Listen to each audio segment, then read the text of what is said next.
Thank you and welcome to the show today. The topic today is the Native American Indian and Peoples Coalition for Democratic Growth. And we're fortunate to have with us to talk about the Native American Indian and Peoples Coalition for Democratic Growth, Mr. ABender, who is the coordinator for that organization. And of course, Mr. Bender, let me welcome you to the show this morning to talk about this organization. Now, but before we get into talking about this organization, let's talk about ABender, and to have you to give us some information about your background, your education, your experiences, and some of the things that were important that eventually led you to the coordinator of this organization. And then we'll talk about the organization and some of the things that this organization has been involved in and some of your future plans. Let's do it from that perspective. Okay, fine.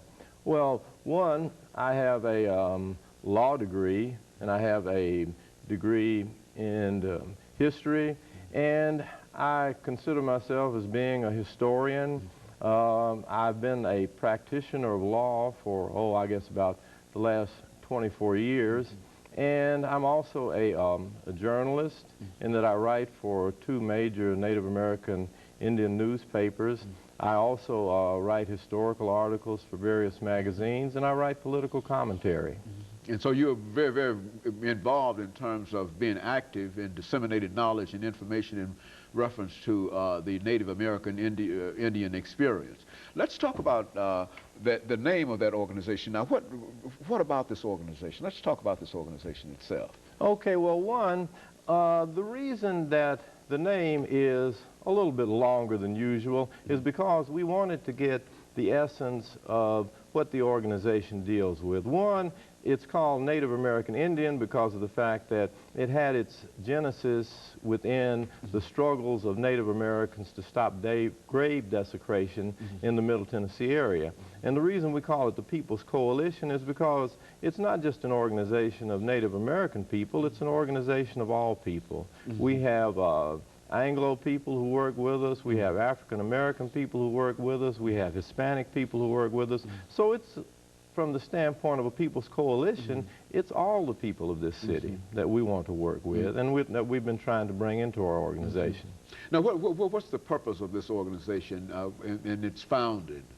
Well, the purpose of it is to stop, well, originally the purpose of it was to deal specifically with the stopping of the desecration of Native American grave sites, ancient burial grounds, and historical sites in the Middle Tennessee region. Now, how was this done? I mean, how did this desecration occur, and what do you describe or classify as desecration of these sites? Well, one, the desecration started with the development that takes place here in Nashville. You have residential development, you have industrial development, and what happens when these public and private entities start constructing buildings, businesses, and the like, they invariably or almost inevitably run into Native American burial grounds. And the reason for that is because in ancient times, 1,000 years ago, this area of Middle Tennessee right here in Nashville had the largest Native American population in the entire southeast. There were tens of thousands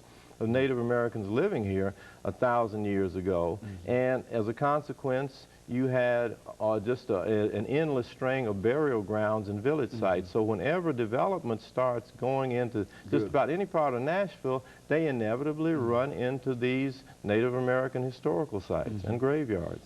And so the purpose of this organization is to make sure that once that happens, that those grave sites can either be preserved or at least make sure that the relics that come out of those sites are preserved or taken care of. Is that?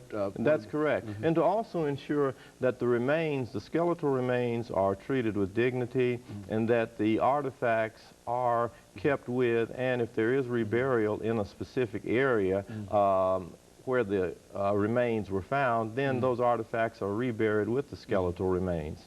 And we want to make sure that there's no illegal trafficking or selling of those artifacts and remains, as has happened so often here in the Middle Tennessee area, and in fact happens all throughout the South, though.